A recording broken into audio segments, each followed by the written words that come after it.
Lesbian Detectives. Unsolved cases. She's still missing. Yeah, they haven't found her yet. Well, let's talk about it. They say he vanished without a trace. Could it be a psychotic break or a tragic accident? Police don't know where the body went. Unsolved murders, body still missing. That's unheard. Where's the witness? Lesbian detectives, what's going on? City on high alert, this out the norm. He did what, the who? Man, that ain't real, these crimes ain't true. Then come uncover these theories with us. We live right now, tuning in is a must. Lesbian Detectives. Lesbian Detectives. We about to start the show, so get your popcorn ready, let's go. Pay attention to the message I present to you, the Lesbian Detectives. This is Lesbian Detectives. I'm Sierra. And I'm Elizabeth. And we are here to talk about missing and unsolved murders. We are discussing cases that you have forgotten about or never even heard of. So sit back, relax, and let's start this podcast.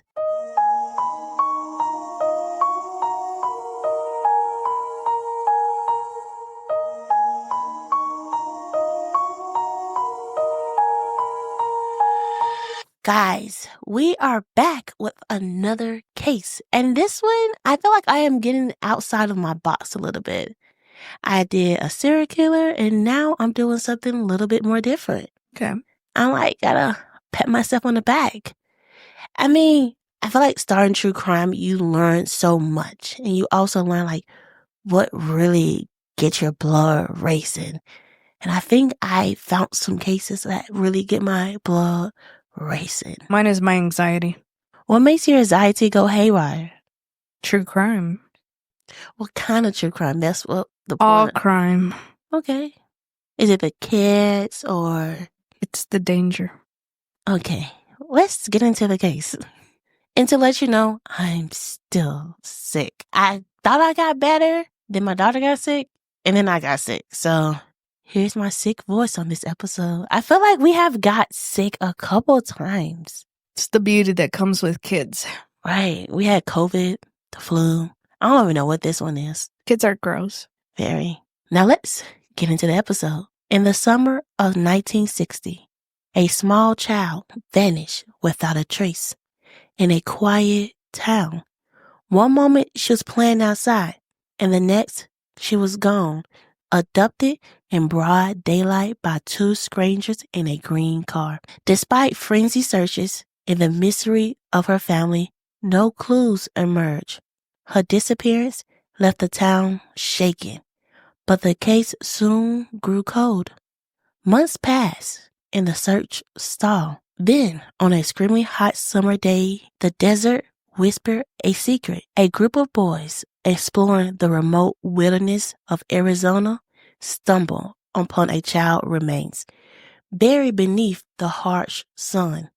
The body, nearly skeleton, was that of a small child, abandoned and left to die in the unforgiving land. Authorities were left with no leads, no identity, just the chilling presence of an unclaimed child. For years, she became known as Little Miss Nobody, a tragic figure whose story remained a mystery.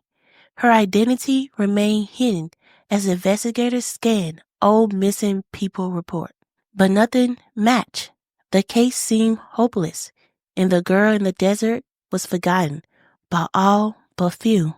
Then over 6 decades later, technology uncovered a haunting truth.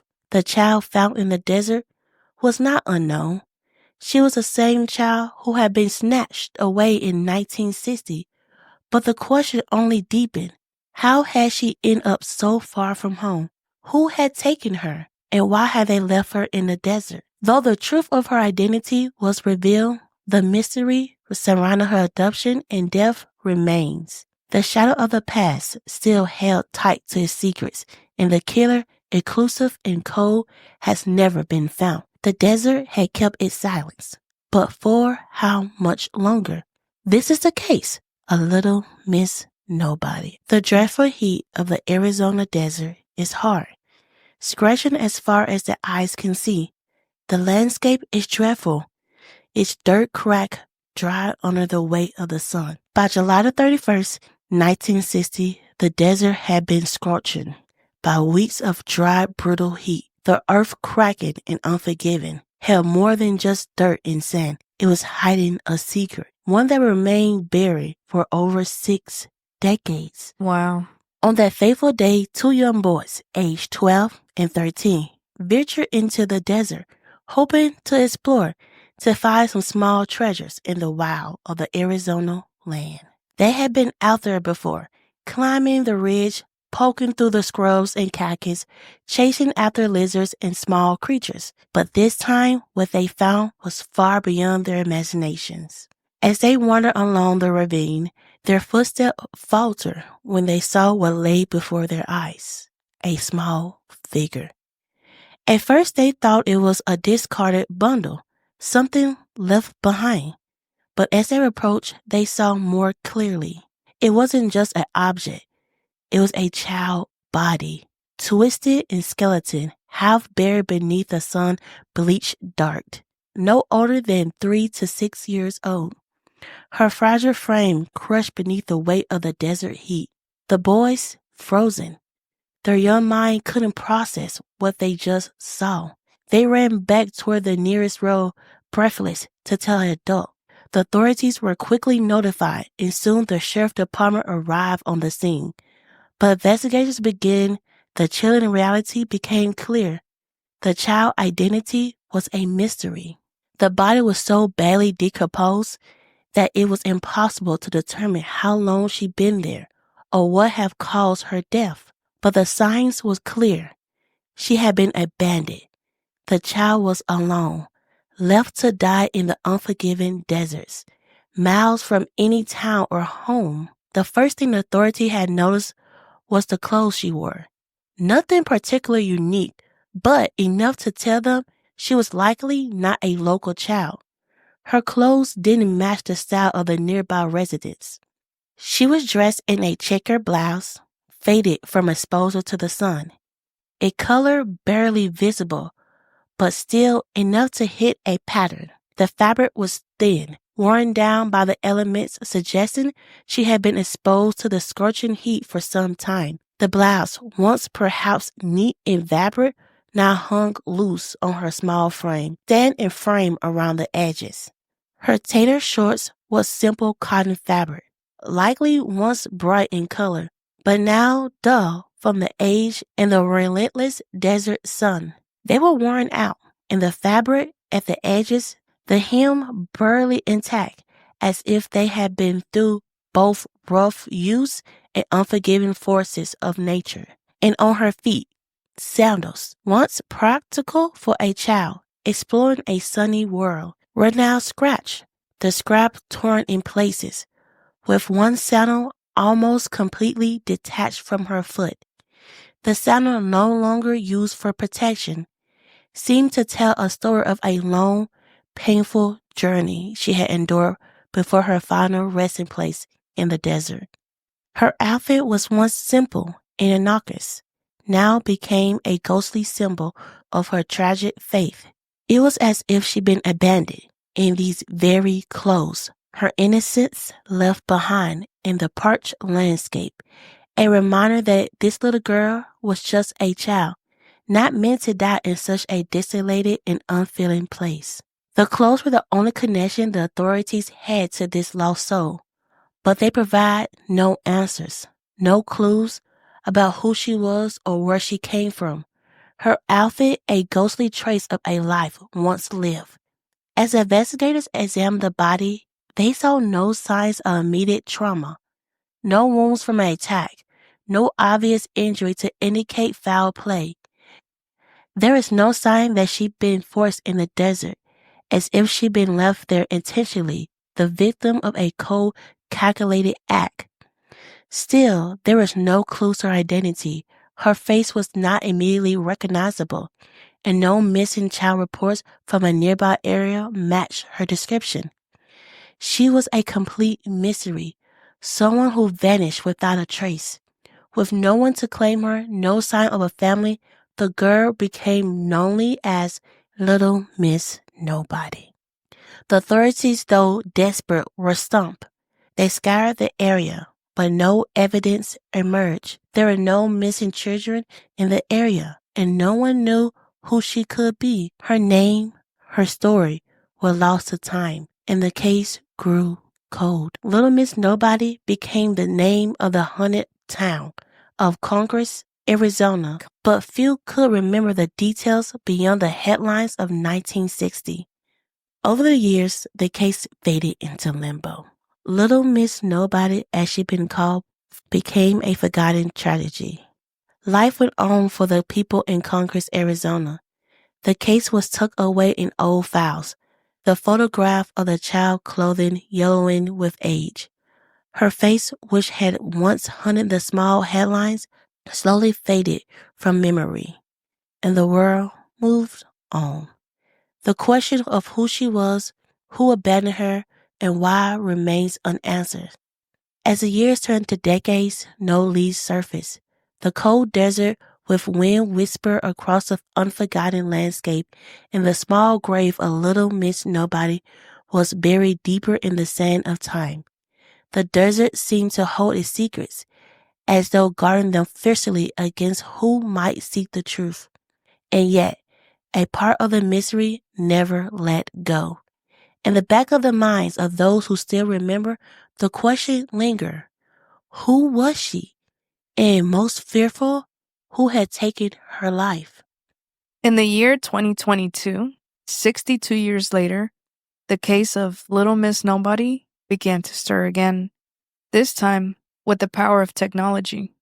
By 2022, law enforcement had embraced the power of DNA and genetic genealogy to solve cold cases. In an age where technology had advanced in ways previously unimaginable, forensic scientists and genealogists began working together to crack cases that had once seemed unsolvable. And so the case of Little Miss Nobody was revisited. Forensic teams took a closer look at the skeletal remains recovered in 1960. With the advancements in DNA testing and the technique of genetic genealogy, they hoped to unlock the secrets that had eluded investigators for so long. DNA samples were extracted from the bones, and forensic scientists began the process of mapping the genetic code. At first, there was skepticism. The remains had been exposed to the harsh desert conditions for over 6 decades. Would DNA still be viable? Could they really uncover the answers after all this time? As it turned out, DNA testing was more advanced than anyone had expected. After months of analysis, the forensics team had a promising lead. They were able to retrieve enough genetic material from the bones to create a genetic profile, a unique set of identifiers that could be cross-referenced against DNA databases. But they needed more, something to match the profile to a living relative. This is where genetic genealogy played a crucial role. Genetic genealogy is a process where DNA from an individual is compared with DNA from public genealogical databases. These databases, which were initially built for people tracing their ancestry, have grown exponentially over the years. People from all over the world were submitting their DNA in hopes of uncovering their family roots. But what they didn't realize was that their DNA could help solve mysteries like this one. Law enforcement began submitting the DNA profile from Miss Little Nobody to genealogical databases, hoping to find a match. It was a long shot. The girl's remains had been lying in the desert for over 6 decades. Any potential relatives might not even know they were connected to her. But after several weeks of searching, a match was found. A distant cousin of the girl in the desert. Using this connection as a starting point, genealogists began to trace the family tree. They examined generations of family records, searching for names, birth certificates, and any other historical detail they could uncover.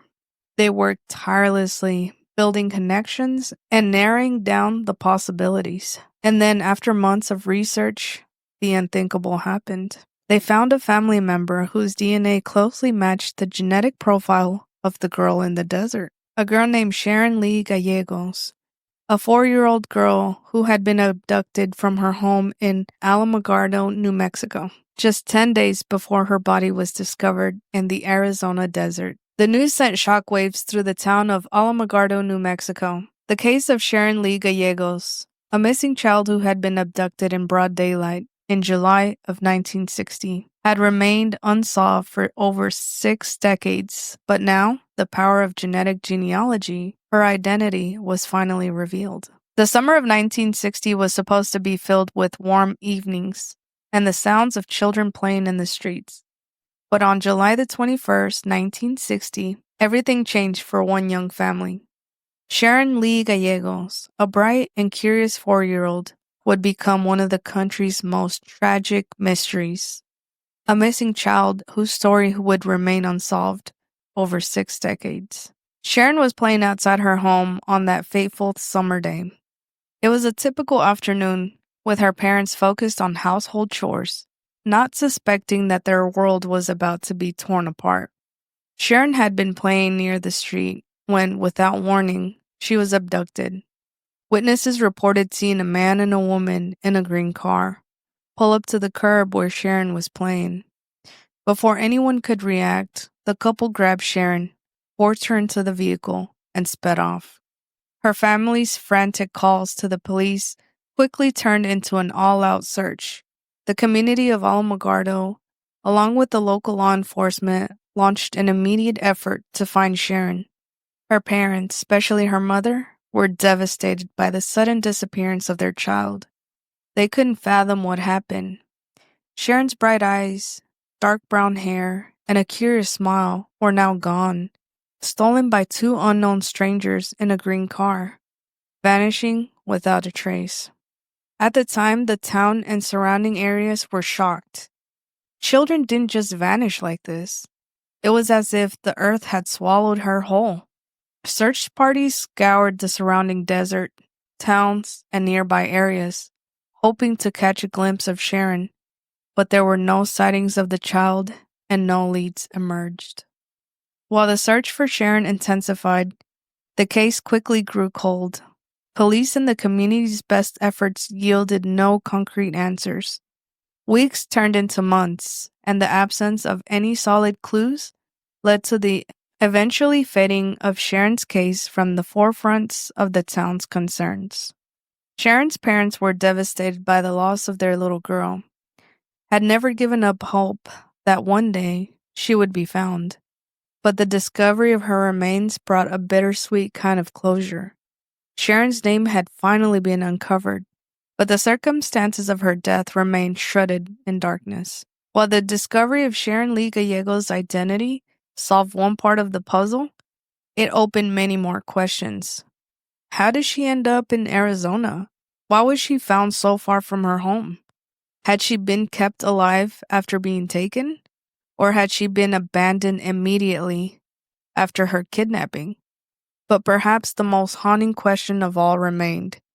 Who had killed Sharon? The circumstances surrounding her death remained unclear. Was she simply left to die in the desert, abandoned by her kidnappers? Or had she been murdered? Theories swirled, but there were no answers. The authorities had few leads, and the people of Congress, Arizona, were no closer to discovering the identity of the person who had taken the life of an innocent child. Despite DNA evidence leading to Sharon's identification, the case was still incomplete. While Sharon's family had found some measures of closure, they were left with the knowledge that the killer was still out there, a haunting presence lurking in the shadows, never brought to justice. The desert, which had once held Sharon's secrets so tightly, continued to hold its silence. But now a new layer of questions sat on the windswept land, a mystery that would remain unsolved for the time being. Little Miss Nobody was no longer a nameless child in the desert. She was Sharon Lee Gallegos, but the true story of her life and her death remained hidden in the shifting sands of time. The desert, once silent, now seemed to echo with the unsolved question. Little Miss Nobody had found her name, but Sharon Lee Gallegos' story was not yet over. The search for her abductors and for the truth remains a painful reminder of a tragedy that still lingers in the dust. Before we end this case, let's remember the young girl, Sharon Lee Gallegos. Sharon Lee Gallegos was a young girl whose life was tragically cut short, but whose memory remains a saddening reminder of the fragility of life and the devastating impact of loss. Sharon was a bright, vibrant soul, full of potential and dreams that could have blossomed into something beautiful. She was cherished by her family, and her spirit touched those who knew her, even if only for a brief time. Her story is not just about her ultimate death, but about the deep love and the heartache that accompanied it. Sharon's parents, like all parents, had hopes and aspirations for her future. They saw in her a child full of promise, whose laughter could light up the room, and whose kindness was felt by all who crossed her path. Her parents wanted nothing more than to see her grow up, to see her thrive and succeed. But life had other plans. When Sharon was taken from them, it left a void that nothing could fill. The grief of losing a child is beyond words, a pain so deep that it's difficult for anyone who hasn't experienced it to truly understand. Sharon's parents, along with those who loved her, were left with an immense sense of loss. But even in their mourning, they remembered Sharon as the bright star she was, a reminder of the beauty that can be found in the most fleeting moments. Her story is of love, loss, and the memories that linger even after someone is gone. Sharon Lee Gallegos was not just a name or a statistic. She was a person who meant the world to those who knew her. In their hearts, she will always be remembered, and her memory continues to inspire a reflection of the importance of cherishing every moment with those we love and holding them close. Sharon may have left this world too soon, but she left an incredible mark on the hearts of her family, a love that will never fade. This is the case of Little Miss Nobody, Sharon Lee Gallegos. Now let's get into some theories. Theories. Let's get into some theories. Let's get into some theories. Everyone is a suspect until proven guilty. Let's get into some theories. Lesbian Detectives.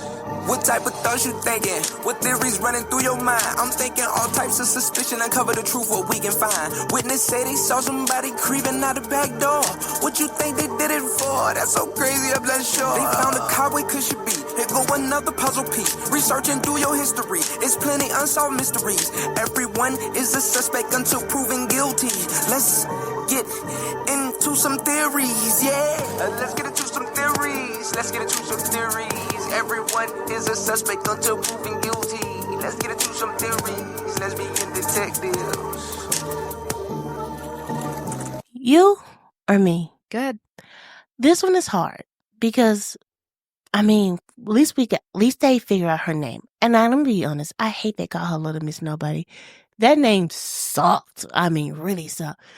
But it was two people that kidnapped her, a man and a woman. Mhm. It's two options. Well, it could be more than two, but let's say two options. That they kidnapped her to hurt her, or they kidnapped her to make her a child of theirs. There's only two options we can think of right now. Right. You know? I wonder, how did she end up in the desert? Do you think she just ran, like she didn't feel safe with them no more? And she was like, okay, I'm running away. And she got lost in the desert. That could be a possibility. Because describing her clothes, it seemed like she was in the desert so long, like walking around and seeing that way. Or do you think they just abandoned her, like, get out the car? But I don't think they did that. I don't know who they are, but it doesn't seem that type of way. It's really not much to go by because you can't really tell if she was hurt. All that was left was the skeletal remains and her clothes, but the clothes had also been through the scorching sun, so you don't know. So they were saying that her shorts were like barely on her body or something like that. That could be a sign of either or. I don't know what goes on through people's minds where they would commit acts like this, but I do believe that they meant to hurt her. Okay. Because if they were trying to take care of her, I don't think she would have I think they would have been more on alert. Mm-hmm. I think they had one use and then they discarded her. To me, that's what it seems like. Okay. So you think they just like threw her out the car and like figure out your own way? Yeah. That's super more sad too. Yeah. I just feel sorry for her because what she went through. Because she was just 4 years old, like just outside playing, not thinking nothing in the world and just got kidnapped. And they was very brave. You have to admit, this was broad daylight. People saw her getting kidnapped. So that's for them to do it that, out there and I don't care if they get caught. That's crazy. Like, I didn't have no fear because usually people do it like more in a sneaky way. They don't want to get caught. But these people like, what's up? Yeah, I mean, it seemed like they were pretty sloppy with it, and that's probably why, like, they were so careless, and that's probably why, too, like, they didn't really care for her afterwards, after they did what they needed to do. Mm-hmm. Also, the community, there wasn't any kidnappings at the time. It was a very safe place. Like, nobody saw it coming. Mm-hmm. So I do believe that it was people out of state, because this happened. She was from New Mexico. Mm-hmm. And she ended up in Arizona. Far drive. Very far drive. So it was people that weren't from around there. They didn't really care. They didn't really plan it. And then they just had one goal, but very sloppy with it. Do you think they was from Arizona or do you think they were like somewhere in the middle or they were just like driving and driving? I think they were just driving, passing by. And then maybe something happened.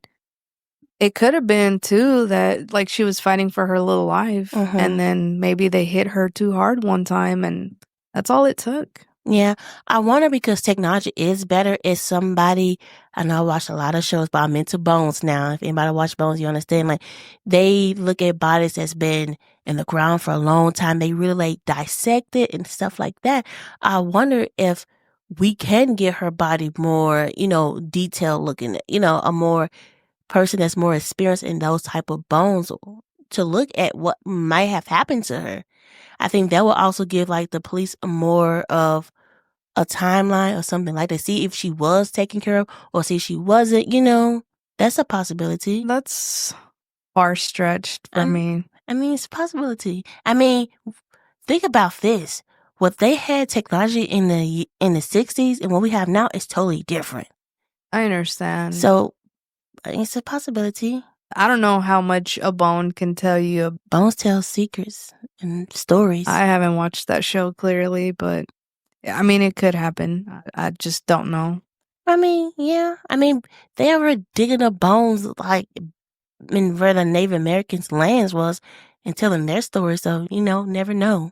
Let's end theories with our possibility. I think somebody unknown kidnapper. Well, you know what? I don't think it's unknown. I think they probably knew her and was watching her for a minute to kidnap her. Why would they do it in broad daylight, though? And I also believe they wasn't a part of that town because they would known that car. Like, they'd be like, hold on, don't so-and-so drive that type of car? They would say something like that. So I don't think they was from that town. I feel like they probably was watching her for a minute outside and saw the parents went in and kidnapped her. I think she was just at the wrong place at the wrong time because of how sloppy it happened. Mm-hmm. They were probably looking for a child, and that's the first one that they saw that they thought that they could kidnap. Do you think they did this again? Or is this their only victim? Of course, they did it again. I think they did it again, but I don't think they probably still, like, together. People like that toxic, they're not going to stay together, like, long. They're too toxic. I mean, the Barbie and Ken situation, I know that. You know that situation. I'm not going into detail about that case. But what are your theories to end this case? I believe that it was two strangers that were looking for a child. She happened to be at the wrong place at the wrong time. Got abducted. They clearly had something in mind they wanted to do with her. Maybe they achieved it. Maybe they didn't. But at the end, I feel like they hurt her and dumped her in the desert. Because it's like, who goes and hangs out in the desert? Right. Only kids. Kids that are trying to find some treasure, which, I mean, they did, So they started the investigation or got the investigation in motion. I agree with everything you said. Only thing I don't agree, I think she ran. I really think she ran. I think that was in the desert, like probably just sitting there like trying to hurt her, and she got tired and she probably just ran off and they couldn't get her. She like probably hid under something. Yeah, I mean, at four, you don't really know, but when you're a little bit older, you know that the desert is not a good place to flee. Yeah. You're basically signing your life away. But sometimes fight or flight kick in. And how deep was she in the desert? She was deep in there. Like how the kids that found her, they were 12 and 13. 12 and 13. Like, I wonder how many miles from their house. They never said her exact location. The police just said she was in the desert, deep in the desert. But for the 13 and 12-year-old to get in there, I don't feel like they was that far from the road. That's what I'm saying. So they probably stopped on the side of the road for a second. And she probably just ran out. We never know. Well, we never will know what really happened the day until this case is solved. And hopefully it's solved soon because the police are really working this case. Yeah. I just think it makes more sense that the abductors put her in the desert because not a lot of people like to go in the desert. Or a possibility they killed her before they put her in the desert. Yeah, that too.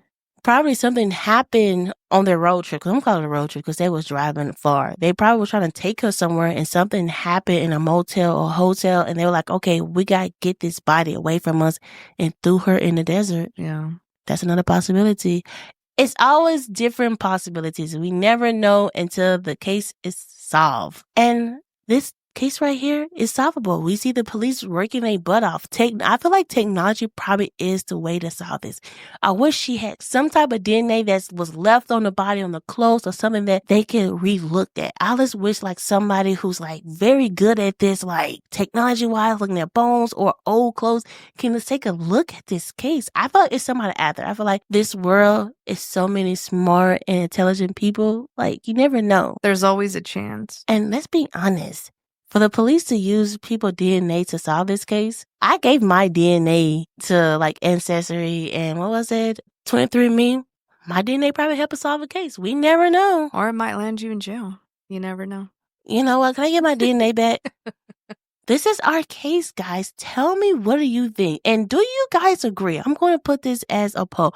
Do you guys agree that her name should have been Little Miss Nobody? We could have said something else. Little Miss Sunshine, Little Miss Arizona. You know what? I'm going to call her Little Miss Arizona. That's what we're going to name her, Little Miss Arizona. Tell me, what do you think about this case? Tell me, do you think it's solvable?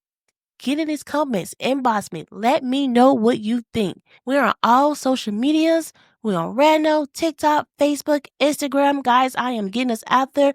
I do true crime 1 minute. I actually just did Julia Doe case just today. So please go check it out. And this is Lesbian Detective. I'm Sierra. And I'm Elizabeth. And we are signing out. And don't forget, everybody's a suspect. So proven innocent. Bye.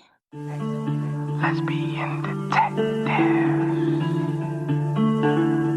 Unsolved cases. She's still missing. Yeah, they haven't found her yet. Well, let's talk about it. They say he vanished without a trace. Could it be a psychotic break or a tragic accident? Police don't know where the body went. Unsolved murders, body still missing. That's unheard. Where's the witness? Lesbian detectives, what's going on? City on high alert, this out the norm. He did what, the who? Man, that ain't real, these crimes ain't true. Then come uncover these theories with us. We live right now, tuning in is a must. Lesbian Detectives. Lesbian Detectives. We about to start the show, so get your popcorn ready to go. Pay attention to the message I present to you, the Lesbian Detectives.